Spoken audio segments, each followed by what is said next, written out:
O imposto sobre herança no Brasil é um dos mais baratos do mundo. E veja só, essa frase não é minha, não. Essa frase é do Haddad, o ministro da Economia, antes dele ser ministro da Economia. Mas o imposto sobre grandes heranças no Brasil é dos mais baixos do mundo. Estou falando de grandes heranças. É um dos mais baratos do mundo e ele está correto. Mas ele está correto em números absolutos.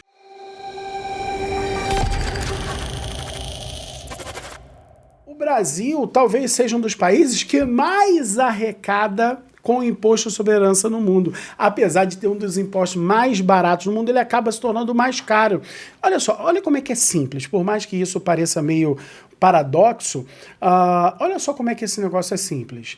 Aonde se arrecada mais? Alguém que cobra 1% de 10 mil pessoas ou alguém que cobra 70% de ninguém? Não importa nem qual é a base de cálculo, porque 70% de zero é zero, ok? Então veja, o que define se você arrecada muito não é a alíquota do tributo. Não é a alíquota do tributo, é um conjunto de outros fatores.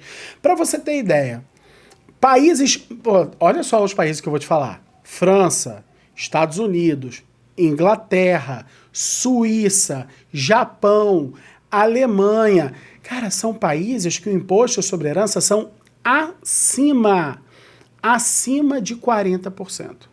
Acima de 40%. Então não estamos falando de países que estão testando a economia, estamos falando de países ultra desenvolvidos, os mais desenvolvidos do mundo. Beleza? Alguns dos mais desenvolvidos do mundo. Agora, existe uma lógica nisso em que esses países, eles não estão querendo arrecadar. E o advogado que trabalha com holding familiar, ele deve entender isso. Ele deve entender essa lógica. Porque na medida que ele entende essa lógica, primeiro, ele para de fazer discurso panfletário. Ok? Porque discurso político partidário panfletário não combina com advogado, tá? A não ser que o advogado seja um militante político partidário, que é legítimo, tá? Tudo bem, ok? Você tem advogado, médico, engenheiro, tudo mais, tal, que é parlamentar, que é político, tudo mais. Beleza, é parte do jogo político, é legítimo e tá tudo bem. Agora, você querer fazer discurso partidário, político partidário, na condição de advogado, na condição de militante da advocacia, na minha opinião, é roubada. É roubada por quê? Porque o teu destinatário, cara, é o cliente. E você tem que estar a serviço do cliente, independente da opção partidária dele. Beleza? Agora, o que o advogado... Na minha opinião, o advogado inteligente, ele deve raciocinar. Ele deve raciocinar não o discurso panfletário, mas o sistema envolvido nisso. Então, se você quer trabalhar com holding familiar, uma dica que eu dou é o seguinte, olha, entenda como é que é o comportamento dos estados e a maneira como os estados usam os seus tributos. E não tem nada a ver com você fazer uma especialização em direito tributário. Você não precisa nem ser um especialista e nem entender de direito tributário para entender como é que é essa lógica dentro do Estado. Tá? Boa parte dos políticos e alguns economistas não entendem lhufas de direito tributário, mas entendem essa sistemática. Vamos entender como é que isso funciona. Vamos lá.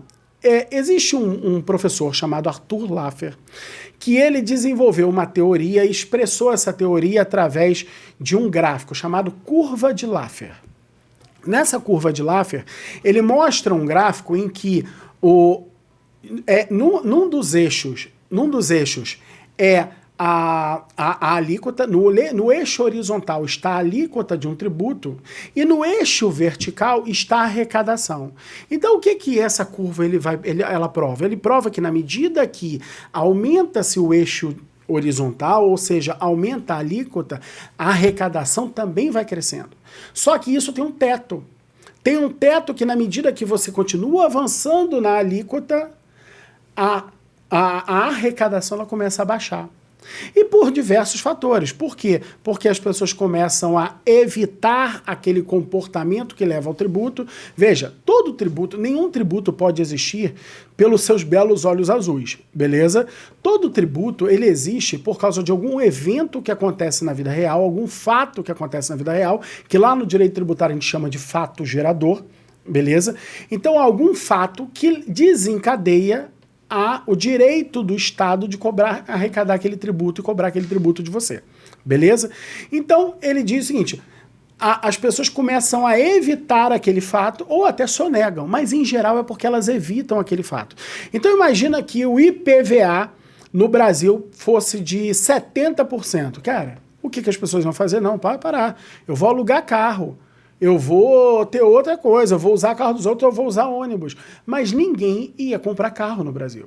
Por quê? Porque seria oneroso demais ter carro no Brasil. Então, se o Estado quisesse cobrar um IPVA alto demais, ia acabar arrecadando de menos, porque as pessoas não iam comprar carro. Nesses países mais desenvolvidos, o que eles olham sobre a herança? Eles olham o seguinte, olha, a gente tem que fazer alguma coisa para fazer com que as pessoas não tenham patrimônio em nome próprio. Por que isso? Olha, se eu tenho aqui um telefone celular, beleza? Eu tenho um telefone celular. Eu pego esse celular, meu, Márcio, e ligo para minha mãe, para minha esposa, para minha filha, para os meus amigos, e eu ligo para as pessoas que eu gosto ou faço como os jovens não ligam, ok? Testam, né? Testam, né? Ótimo, né? Eles escrevem por texto, mandam figurinha, mandam meme, mas não ligam, né? Só nós mais velhos usamos telefone para ligar. Mas enfim, eu uso o telefone para o meu deleite, para o meu uso pessoal. Quando eu pego o meu telefone e coloco dentro de uma empresa, esse telefone vai servir para ligar para um fornecedor, para fazer uma venda, para fechar um contrato. Cara, presta atenção. Aquele mesmo bem que tinha um serviço meramente pessoal quando estava comigo, no momento que ele vai para dentro de uma empresa, ele ajuda a girar a economia. E isso vale para o celular, isso vale para um imóvel, isso vale para o investimento, isso vale para qualquer espécie de bem que você tenha.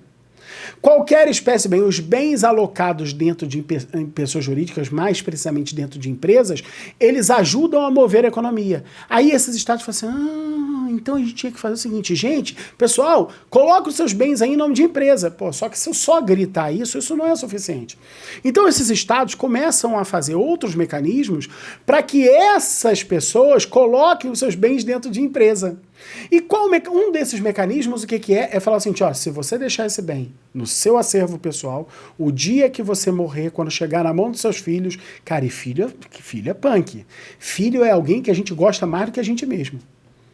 Então, o que eles falam? O dia que chegar no teu filho, eu vou tomar 40%, vou tomar 50%, vou tomar 55%, que é o caso, por exemplo, do Japão. 55%. O que o Japão faz com isso? O que os Estados Unidos fazem com isso? A Alemanha faz com isso? Eles usam imposto sobre herança não para arrecadar, porque eles não estão interessados em arrecadar imposto sobre herança. Eles estão interessados em fazer com que aquele tributo sirva como um mecanismo de coerção para que as pessoas adotem uma outra postura que não ficar com patrimônio no nome delas. E elas botam patrimônio em nome de empresa. Olha que incrível que é isso.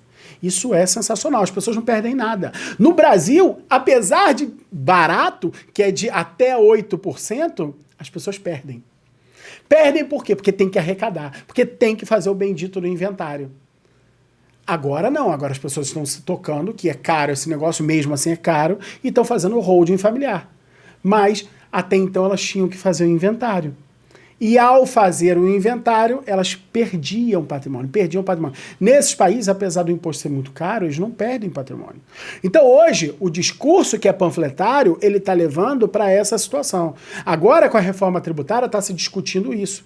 E a tendência é que isso aconteça. Já existe um projeto aí que está na boca da botija para ser votado, que é para passar para 20% o imposto sobre herança. Você pensa que eu acho isso ruim? Não, eu acho ótimo. Ótimo por quê? Porque vai estimular a economia por um lado e, por outro lado, vai estimular as pessoas a organizar o patrimônio da forma adequada, que é através de um mecanismo de holding familiar.